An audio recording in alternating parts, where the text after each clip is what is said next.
To love the Lord is to know him, that he is our God. And to love God is more than believing that he exists or about knowing things about God. It's to actually know him.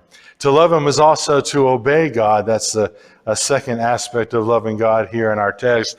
To love God means to walk in his ways, to cleave to him, to serve him with all your heart and soul, to maintain covenant loyalty to him, Isaiah 66:10.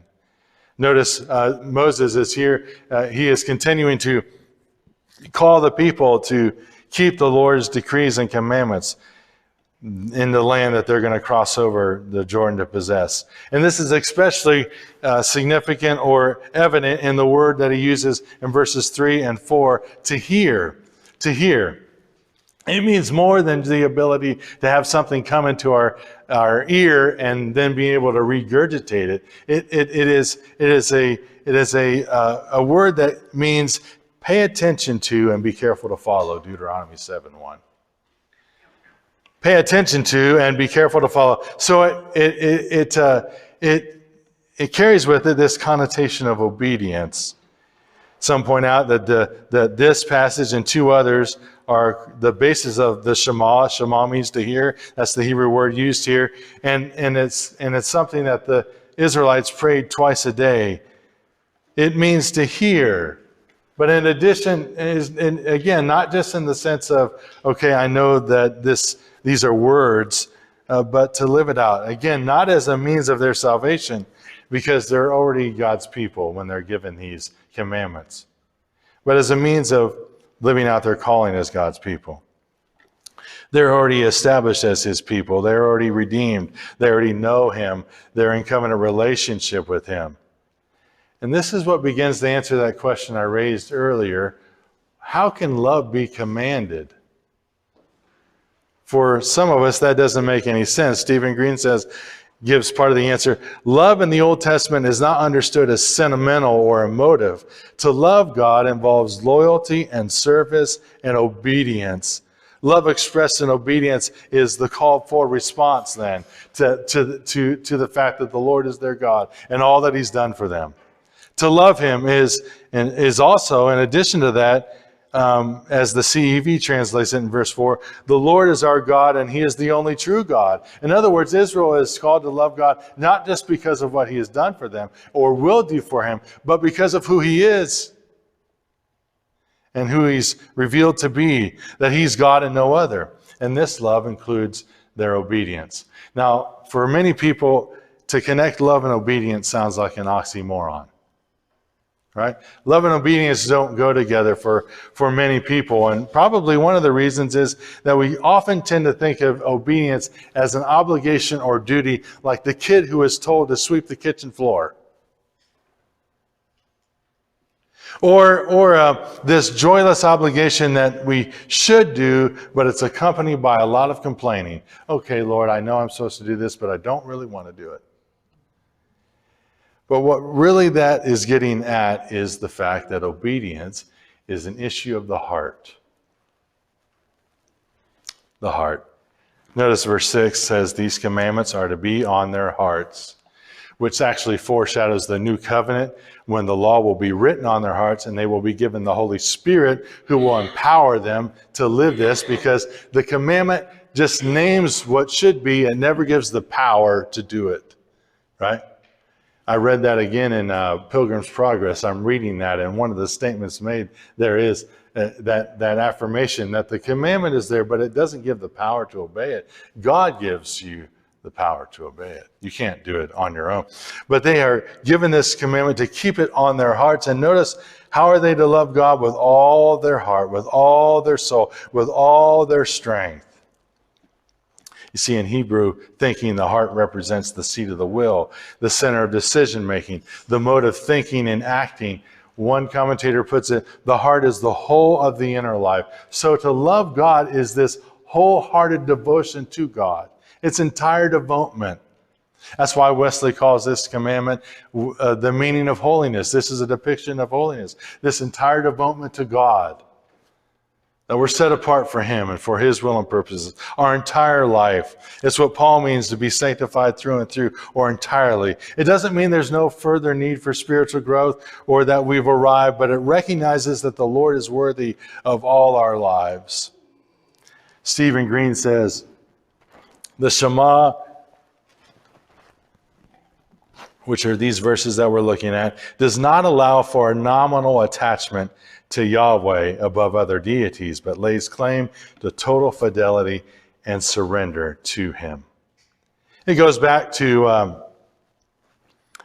the sermon on 1 Thessalonians 5 that we looked at several weeks ago. The journey of grace is learning to yield to, the part of it is learning to yield to the Lord in his will and his ways. Those different aspects of our lives that we come across that we're confronted with the Lord and his will and his ways, and we're learning to walk according to his will and his ways. Here's how I want us to think about this a little bit this morning. I think many times we think of our lives in compartmentalized ways, that they're all separate aspects, or we tend to think that we can do that even though we're one person, right? We tend to think that we can compartmentalize our lives so that one aspect doesn't really influence or isn't really connected with another aspect of our lives. And so here's what happens. God, you have Sunday mornings, well, maybe once or twice a month, but you have Sunday mornings and you have these different ways that I give attention to my relationship with you. And then we have our home life, school if we go there, entertainments and leisure time, which includes TV, movies, social media, etc.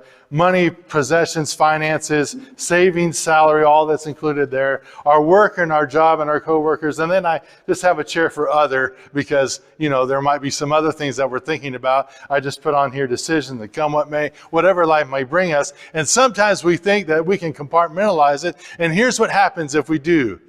We can try to keep God from these other areas of our lives if we think about it in that way.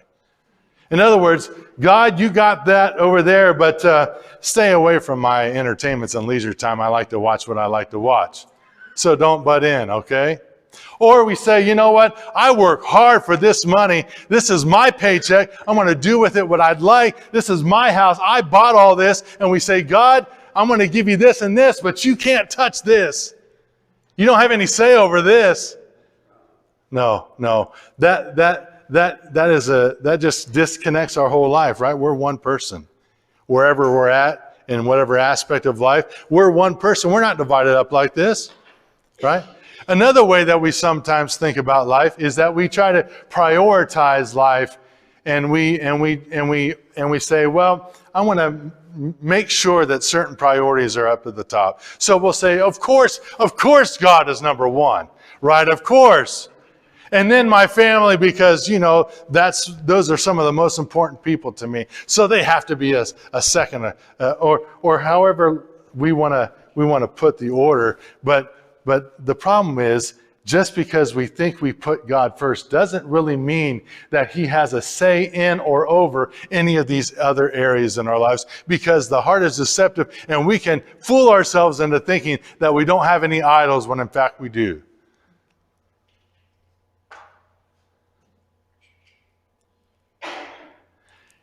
And we can pretend and we can talk about that God's first, but does he really have a say in these other areas of our lives? Or is that just lip service? So here, what is it really then? Let me give you what I think might be a better way of looking at it. And hopefully this will work because these chairs are finicky. But here's really what it might look like to love the Lord our God with all our heart and with all our soul, with all our strength.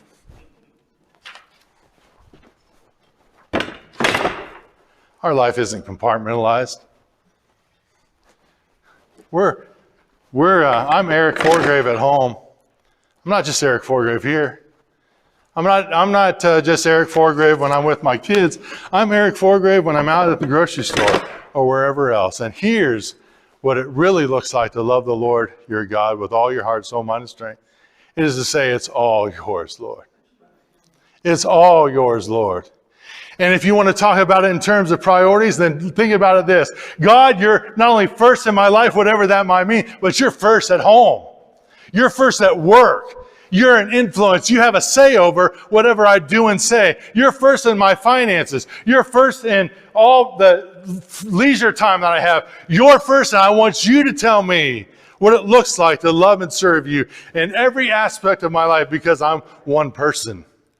I'm not compartmentalized. I'm one person. And if I could this morning, I would lift this up and put it onto the altar. But I can't. I'm too weak. But it also communicates that we can't do that ourselves either, spiritually speaking. We cannot give this to God in our own strength. He has to open our hands. Dennis Kinlaw says he's going to have to crack your knuckles sometimes to be able to release it to him, to relinquish control of your life to him, because he is worthy of all our love. That we would love him with all our heart, with all our soul, with all our mind, with all our strength, because he first loved us and he's redeemed us, and we can think about all that he's done for us from the very beginning and even before we knew him, as Pastor Wayne talked about this morning. He loved you before you even knew him.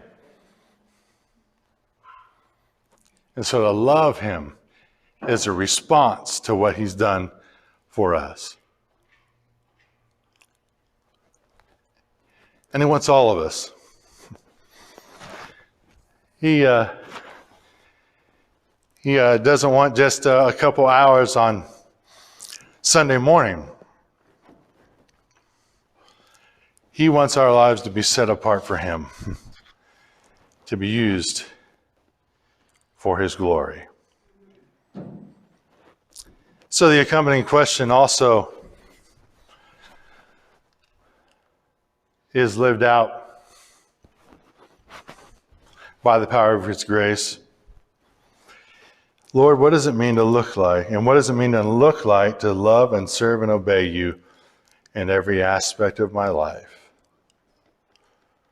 And my prayer has been, may the Lord break down the walls and purify our hearts with his love, that we can joyfully and freely confess, it's all yours, Lord. There's a third aspect here that I'm not going to go into. I've emailed you the sermon if you want to read it. But I will mention it. To love the Lord is to know him and to obey him, and it's to talk about him. In the context here, it's with the children and grandchildren to impress upon them about the Lord and his ways. It also can relate to evangelism and sharing our faith. But as someone put it this way, don't we talk about the people we love? Don't we talk about the people we love? So to love the Lord is to know him and to obey him and to talk about him. So do we love God? Again, that commandment can't give us the power to do it or even the desire to do it. Our love for God is our response to his love for us, and he certainly loves us. Now, I'm about to say something. I don't want you to take this as something tritely that I'm saying, or as if God were playing a game. But the cross is God's way of saying, see how much I love you.